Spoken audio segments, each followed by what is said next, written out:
on some big bucks today. I'll get on the track, big buck, and lay one down today. It's a big 10-4. Welcome to another episode of the Adirondack Bucks and Beyond podcast. This podcast is sponsored by Stagger Gear. If you haven't yet, make sure you head on over to the Stagger Gear website where you'll find everything from their wool tracker jacket, their Apex Merino base layers, and even their 100% rag wool gloves and much more. Everything you need to keep you dry, warm, and comfortable for a long day's adventure in the woods. Be sure to enter our promo code ABB with any purchase made on the Stagger Gear website to get 10% off your order. That's promo code ABB for 10% off your order, all at www.staggergear.com.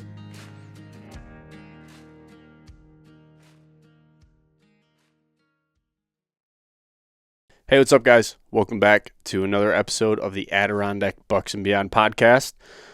Tonight, it is just me. I'm doing a solo podcast here.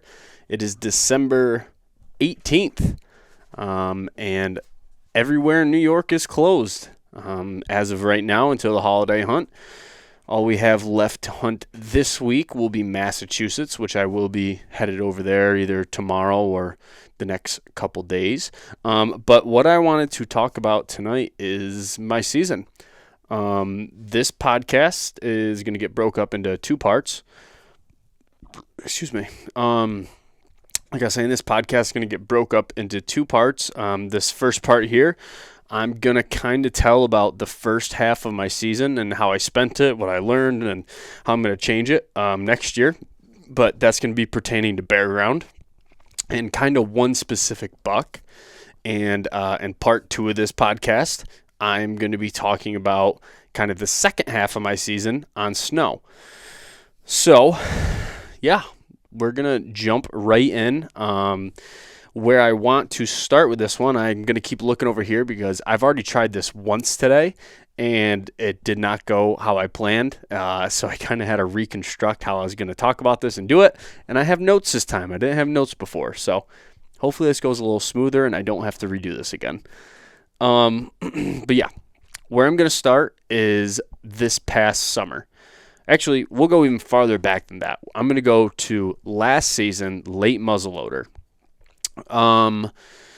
So it was last season, late muzzleloader. Brad and I were hiking back out to the truck on this new piece that we hunt. It's new to us.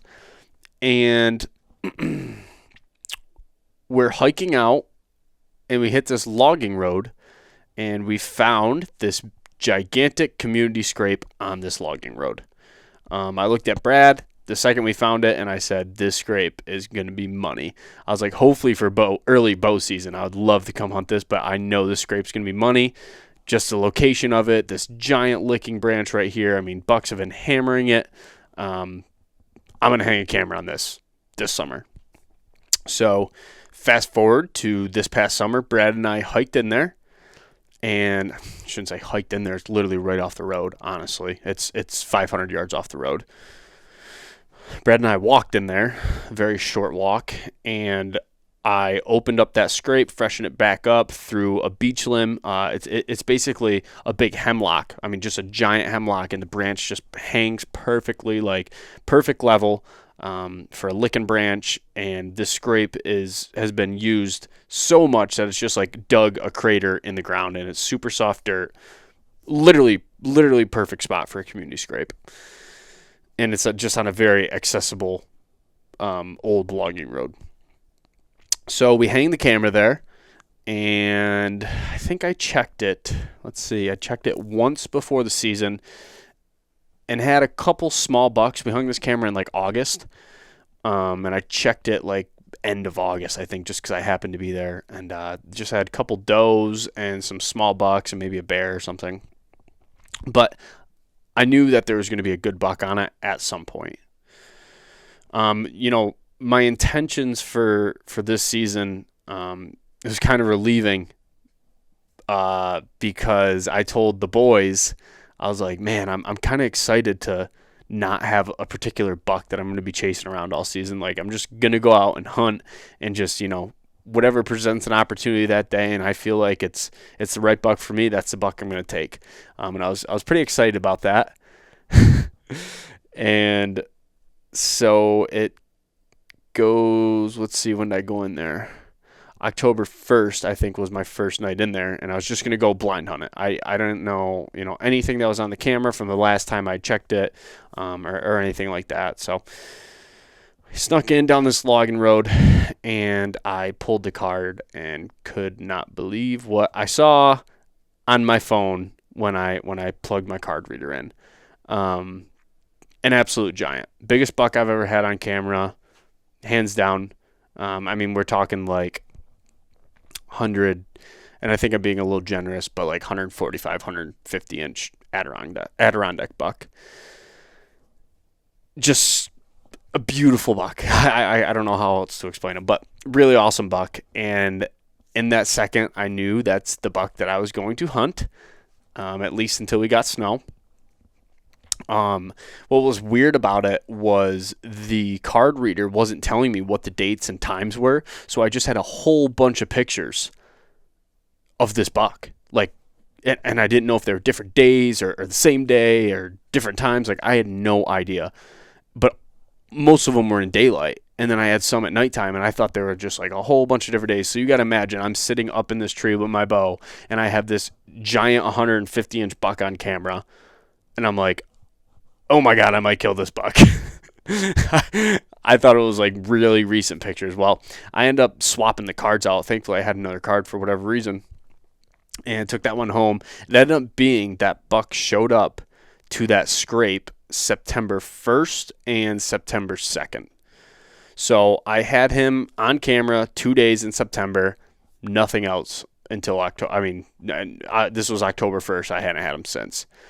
He came through at 10 a.m. on September 1st, and he was there for a long time. The way he interacted with the scrape was pretty interesting. He didn't like just come and kind of, hit the licking branch and then move. He came, he really worked the licking branch. He worked the scrape a little bit. He literally had his head down in the scrape, like rubbing his head in the scrape. He was there for like 10 minutes, and pissed a giant puddle right in the scrape and then left. And then the next night he was back there at like 12 a.m. So that told me instantly. I just thought, I'm like, okay, well, he's familiar with this scrape. He was probably one of the bucks that hit it last year, and he will be back to the scrape at some point this year. I don't know if it'll be nighttime. I don't know if it'll be daytime. I would assume he would come back in daylight, but I don't know. So I proceeded to hunt that with my bow. Oh, man, probably like 3 or 4 more times, if I'm not mistaken. I think I hunted that with my bow, and saw no deer. I think the only thing I had was a deer blow at me one night. And my goal now was to kill this buck. This is going to be at least the first half of my season. I'm leaving for Ohio on November 4th. November 4th or November 5th? I don't remember which day. It was November 4th or November 5th we left. No, it was November 5th we left for Ohio. And up till that point, I was going to hunt this deer as hard as I could. Rifle opened the 21st, I believe. And then I was like, okay, once snow flies, I'll abort mission if I haven't killed him, and hopefully he makes it through the season so I can hunt him, this coming year. So anyways, go through bow season and have no encounters with him or any other bucks. And I basically was just using a mobile setup. I was literally right on top of the scrape. It was a really, really good setup other than my access. Access was a big problem, and I'll get into that in a little bit. But I ended up, this is where I think I screwed up this year. And I realized it eventually after I talked to a couple people. But initially, I just kind of jumped the gun and was like, oh my God, I got a big buck on camera. I freaked out. And I'm like, he's at this scrape. And I knew better than to do this because I've done it in the past. And my mind just wouldn't let me, make a different game plan. I was like, okay, I got him here. I have to sit here. So I went, hung a stand, 60 yards off the scrape, and was like, okay, I'm going to sit here every day I have until I leave for Ohio. So I think I sat there for, man, in that stand on that scrape from rifle opener on the 21st. I mean, I had 40 some odd hours. No, maybe a little less. Maybe like 30 something hours into that stand. And I didn't see a single deer. No, I mean, not a doe, nothing. Like, wasn't seeing any deer. Welcome to the big woods, right? But it was getting, frustrating. And I'm texting Todd Mead and Brett Joy, people who do this all the time, year in and year out, sit for these mature bucks and figure them out and kill them. And, they both gave me great information. And Brett told me, he said, I would not be putting my chips all into that buck if you just have 2 pictures of him in September. He said, it's just, I personally wouldn't do that. He said, that's not the way I hunt. He said, you do what you want, but I wouldn't do that. And I'm like, oh, man, he is so right. I don't know why I'm doing this. I don't know why I put all this time into sitting into this one stand when I literally just have 2 pictures of this buck in the summertime when he could be anywhere. He could literally be anywhere. I deep down didn't believe that he was just, anywhere. I truly believed that he was in the general area. And also up to this point, I had checked my camera. I hadn't had him. I had a couple little bucks on camera.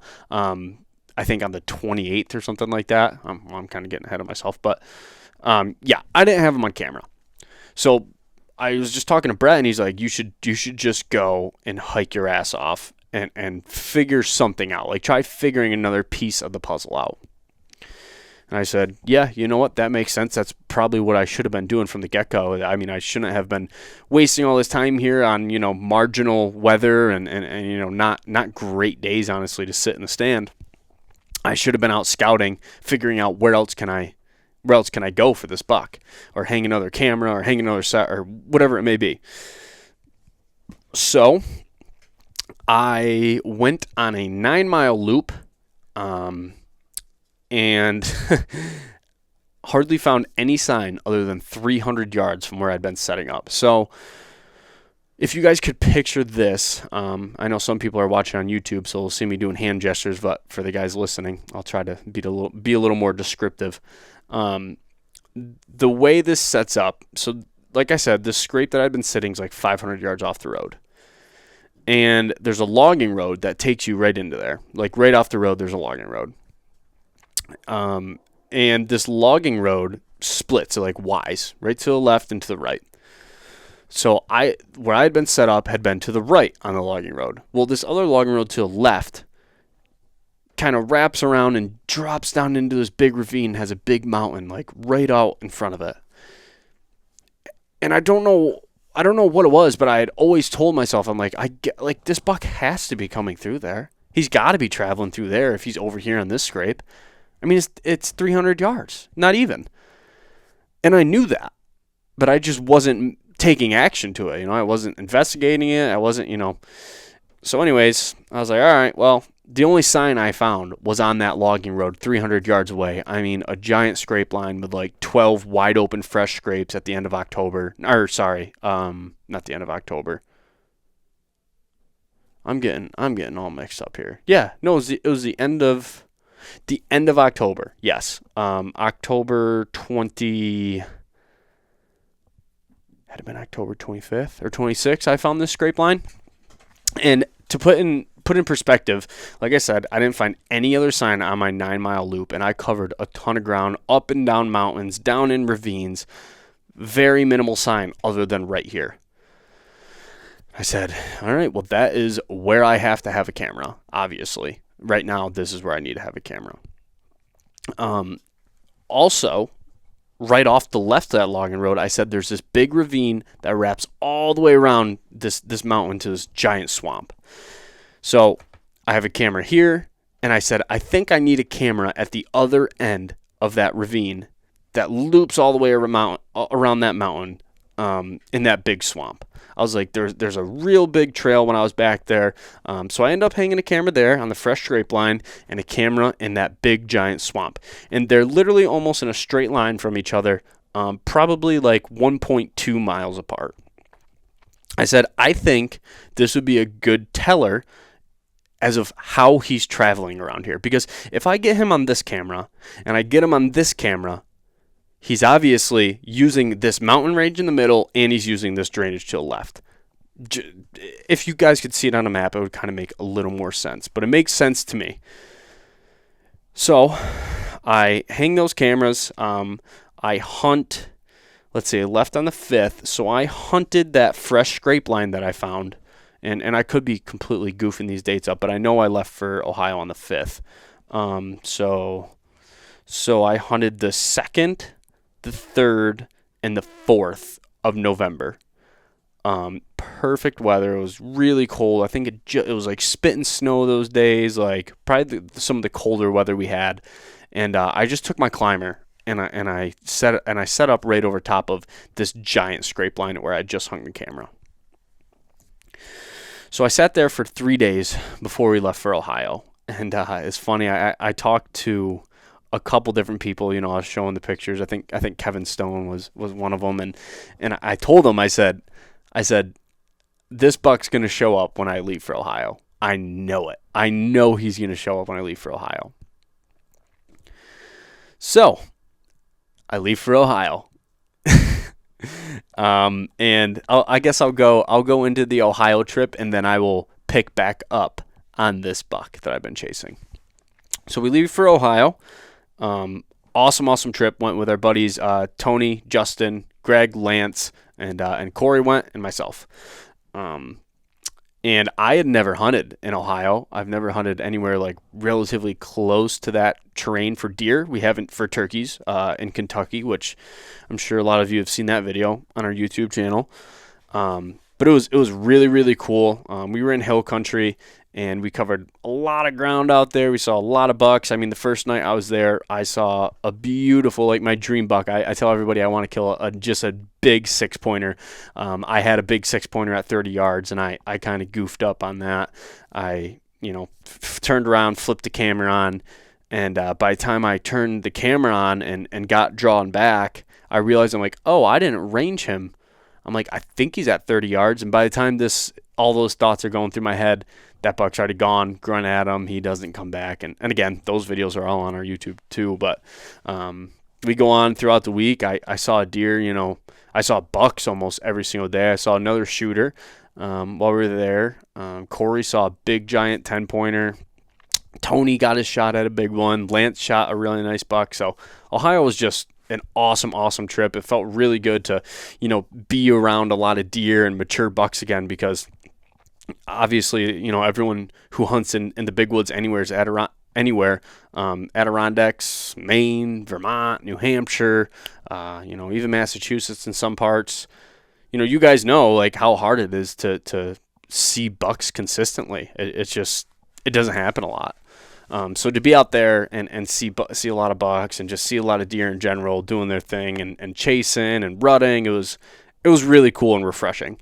And it really brought my spirits up to come back home and hunt in the Adirondacks. I'm like, all right, I'm good. Although I didn't shoot one, I got, my encounters that I wanted, and I got what I wanted out of the trip. So I come back home, and my first initial thought is, I need to go check those cameras. It was, if I'm remembering correctly, we had some, crappy weather. It might have been like rainy and warm, but I wasn't going to sit those days. Because also, what I'm leaving out is all this is on film. I filmed every single day I've been in the woods this year. I filmed. So I have, every day I climbed up in that tree. I had my big camera with me and my GoPro. So we are compiling some footage for a really good story for me to kill this deer. But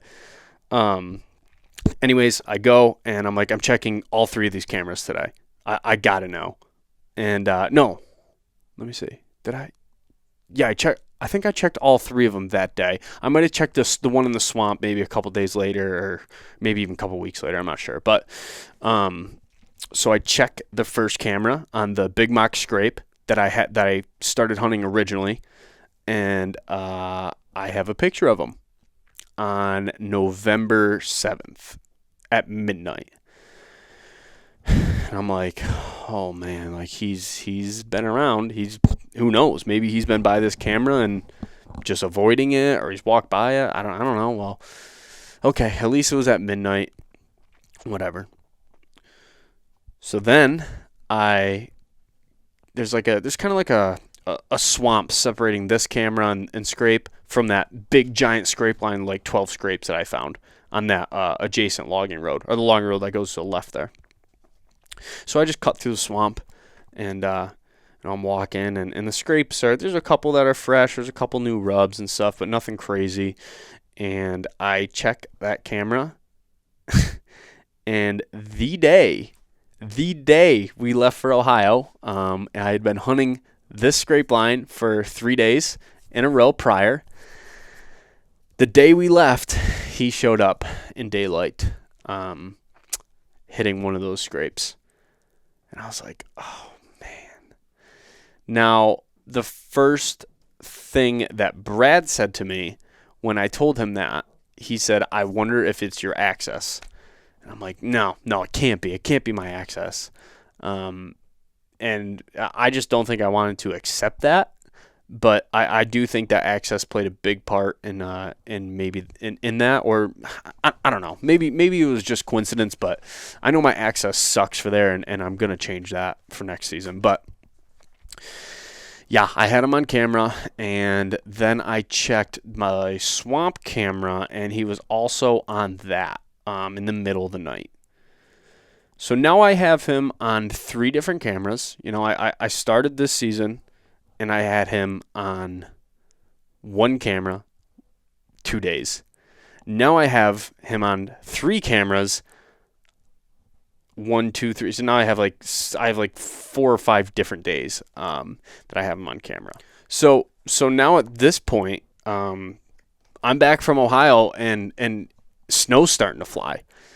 I have a decision to make, and I didn't know what I was going to do. You know, I talked to all the boys, and I'm like, I don't know, like, do I go and sit for this buck and pass up tracking snow? Like, I don't know what I'm going to do. Well, I ended up deciding that I think I tracked her the first day, like maybe hoping I would cut his track, which I didn't. And I decided that I wasn't going to pass up good snow to try killing this buck this year. And my thought process behind it was that hopefully he would live, and I would be able to hunt him next year when he's even bigger and I have way more intel on him. So, yeah, that's basically how I spent the entire first half of my season. I mean, I had 50 plus hours in a stand sitting for this buck, maybe more, maybe like 60. I stopped counting at some point, but I had a lot of hours. And I think I just made a really big mistake. Not saying that I could have killed him this year, but I think I could have had a much better chance, and I want to talk about that. So I guess what I'll talk about is how I think I'm going to hunt him next season, because it'll make more sense of what I did wrong this season. So this season I feel like I just limited myself on hunting him when I had, I mean, as you guys know, I just told you I had like no information on him. So first off, I'm going to try finding his sheds this year. That's goal number 1. I'm pretty hell-bent on going and finding this deer's sheds. I don't know where they'll be, but I'm going to try like hell. But going into this next season, I'm going to try improving my access on this buck, which I already have a couple ideas. I also now know, at least now have a pretty good idea of where this buck is traveling, at least like right at the beginning of the rut. Especially having him on daylight is huge, and I think I can get a couple more daylight pictures of him in this one general area. Then I'm going to hang some more cameras. So I'm going to do a ton of scouting this offseason, and I plan to have at least 3 to 4 sets hung before the season. That way I don't have to worry about it. All I have to do is climb up in the tree, hang my camera stuff up, and hunt. I think that'll be big, and not just limit myself on one specific thing. Like, even if I'm getting pictures of them in just one specific area, I don't think that I'm going to limit myself to hunting that, if that makes any sense. I think that I need to hunt with my gut more and not off the cameras, because I've ran into that problem before. You guys have heard me talk about it on the podcast, how I just commit to hunting these cameras, which is great. Annual data is almost unbeatable, and people have proven that. But when you don't have a lot of it and you're still trying to hunt off those cameras, in my opinion, it's not worth it, because you're basically just taking a shot in the dark when you maybe could be setting up in a potentially better spot to go kill a buck. So yeah, that's kind of my mindset going into next season, and that is how I spent the entire first half of my season, was chasing this buck around on bear ground. I think I got out a couple different days with Brad, and we hunted some just some random spots that some spots that we usually go to when there's bear ground, and did not see much deer. Didn't see much deer activity. Brad and I did go up to, well, actually, I'll go back. We started off the season, and Corey and I went up to tent camp. This is all on film too. I got some really, really, really cool footage of the first week we hiked in the tent camp, and Corey and I spent that the night up there into the next day. It was a beautiful opening morning. I mean, crisp, cold. Corey had this really, really nice, he was like 115, 120 inch 8-pointer, just a nice Adirondack buck. And we were going in there, we had him like boom, boom, boom, like pattern to a T. And we went up in there, we hung our set I think it was a week earlier. We dragged a canoe back in there. And we were pumped because we thought that it was going to happen. We thought for sure we were going to kill this buck. Get up there, nothing. Never shows up. He actually ends up disappearing after we hunted that one day. So I don't know if we boogered him going in or what the deal was, but we got some really, really cool footage. Just nothing to show for on that hunt. Maybe I'll end up making a video out of it, just because I did get some beautiful footage. But that was that. And bow season was pretty slow. Like I said, I was hunting this buck, and I think I only saw 2 bucks during bow season. Maybe. No. Yeah, I saw 2 bucks. Opening morning, I saw a buck, and opening morning, I saw 2 bucks, a 6-pointer and a spike horn. So really, really slow. And then Brad and I also went up to tent camp during muzzleloader season, and we were kind of doing drives back and forth with each other, pushing some deer around. That was awesome. We didn't really spend as much time as we thought we were going to up at our tent camp. Which is funny, because that's how quick seasons, can change. Like, we had it in our mind, like, oh my God, we're going to go up to our tent camp every weekend. We're going to spend so much time up there. And then it was like, I found this buck. I wasn't spending time there. Corey has his kid. He was spending a bunch of time with him. Everyone's schedules are busy, so we didn't really get up to tent camp as much as we wanted to. But we did hunt the general area of tent camp, as you guys will hear in this next podcast when I talk about my tracking experiences this season, which were pretty frustrating in itself. Which was pretty frustrating in itself. Yeah, so that's how the beginning of my season kind of went. Bow, muzzleloader, and rifle was basically dedicated to this buck, and it was an awesome season looking back on it. I am so grateful. I think I brushed up on this in the last podcast. I got to spend more time in the woods this season than I ever have. And I know people out there would probably kill to be able to do what I did this season. So I'm super grateful for that. Every day I get to spend in the woods is a great day, and I love it. I just get very frustrated because I'm very hard on myself. And I will say, looking at social media does not help anything when I'm seeing all these guys kill these big giant bucks all the time, and you just can't get it done. But that's hunting the big woods. You talk to a lot of people, and they're like, man, what you see on social media, it's just deceiving, because there's a lot of other people out there who are having the same struggles as you are, and they're great hunters. So, not saying that I'm a great hunter. Especially after this season, I feel like an awful hunter.